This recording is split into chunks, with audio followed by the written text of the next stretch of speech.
I mentioned earlier on about people complaining too much or not complaining enough. Is it a trait in the Irish people? Is it a societal thing? And what happened about serious complaints? In other words, not just my soup is cold, can I change it please? But how do you actually make proper complaints? Now, Ger Deering, he's the Ombudsperson for Ireland. He is one of the most experienced people in consumer and employment rights in the country. And he's on the line now. How are you, Ger? I'm good, thanks, Damien. Thank you very much for joining me. So this is the Ombudsman for Public Services with information, I suppose, on how people here in Waterford can make complaints. What sort of areas are we talking about, please, Ger? We're talking a very broad range of areas. It's basically really any public service, Damien, government departments, local authorities, the health service, any of those areas. And it also includes nursing homes. People don't always realise that we cover nursing homes, but the vast majority of nursing homes now receive most of their funding from the public purse. And so basically it's almost any service that is funded by the public. Now, there are other ombudsmen to deal with Gardaí and things like that, but in terms of education and any of the areas that you can think of where people interact with the public body, we can usually deal with complaints from those areas. So it's ombudsman.ie, OMBUDSMAN, ombudsman.ie, and we'll give out the phone numbers as well in a little while. What about this idea, Ger, that if somebody complains, it's going to cause more hassle than it's worth? So let's say Mammy or Granny is in the nursing home, and if I make a complaint when I'm not looking, they're going to act the aegis with her and it's not going to be any benefit. What do you have to say to that? I absolutely understand that concern, and you've picked a very, I suppose, sensitive area, because somebody living in a nursing home, it is their home. It is where they live. So you can understand absolutely the vulnerability and how somebody might be reluctant to do that. But I'm glad to say that that's not our experience. We find that where we deal with complaints in those areas, they're dealt with professionally. We've never seen or heard of a situation where somebody's been victimised afterwards. And if I give you an example maybe of a complaint we dealt with in a nursing home, there's been a number of them, but there was one that comes to mind where a person was discharged from hospital directly into a nursing home. They were there a little longer than they thought they might be, but nobody talked to the family or the person about the fact that there was going to be a charge, because he went from a hospital directly to the nursing home thinking that he was still in some sort of the same system, but in fact he had moved from the public system to a private nursing home, and after a number of months the family were presented with a bill for €30,000, which, as you can imagine, was quite shocking.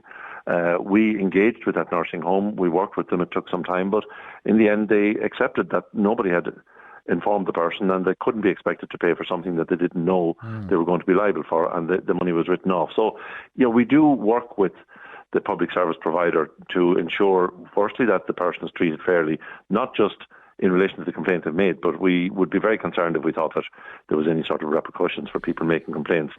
I suppose the other reason people should make complaints, Damien, is it improves the system overall, and we've quite a bit of experience where complaints have led to better outcomes, not just for the individual concerned, but for everybody else following on using that service.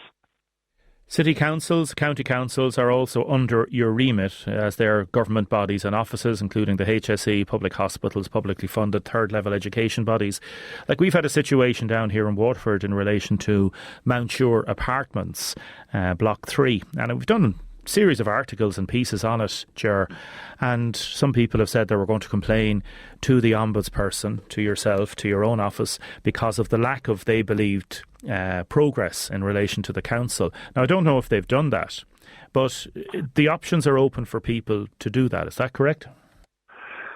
Yes, we will look at any situation where people are interacting with the public body, and it's not just the actual service or the outcome. We also look at how people were treated, were they responded to, were they treated with courtesy, with dignity.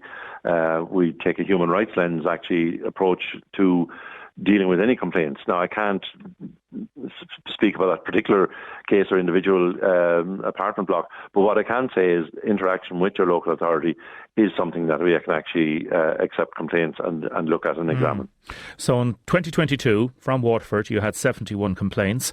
In 2023, you had 96 complaints. Are they valid complaints? Are there some people that just complain for the sake of it, Ger, or in your experience, most of the complaints are deemed valid for at least examination? Yeah, most of the complaints are deemed valid. What we would get sometimes are complaints that really are for another body, and I mentioned that there are other ombudsman offices. We would refer the complaint there, or sometimes we get kind of consumer complaints that we really can't deal with.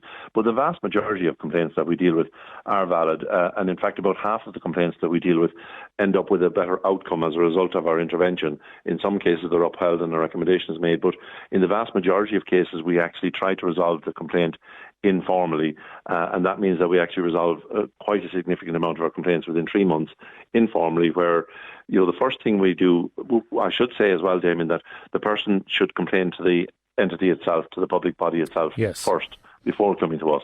And if they're dissatisfied or unhappy with the outcome of that complaint, then they can come to us. And the first thing we do is clarify with the person what their complaint is and be sure that we know exactly what has happened. And we then contact the public body and engage with them to see can we resolve it, as I say, informally. If that doesn't happen, we'll carry out an in-depth investigation. And the advantage we have is we can get all of the documentation and all of the file and examine and look to see was the person treated fairly? Did they get what they were entitled to? Is the public body being unreasonable in relation to them? And we also go on. Yeah, no, go ahead.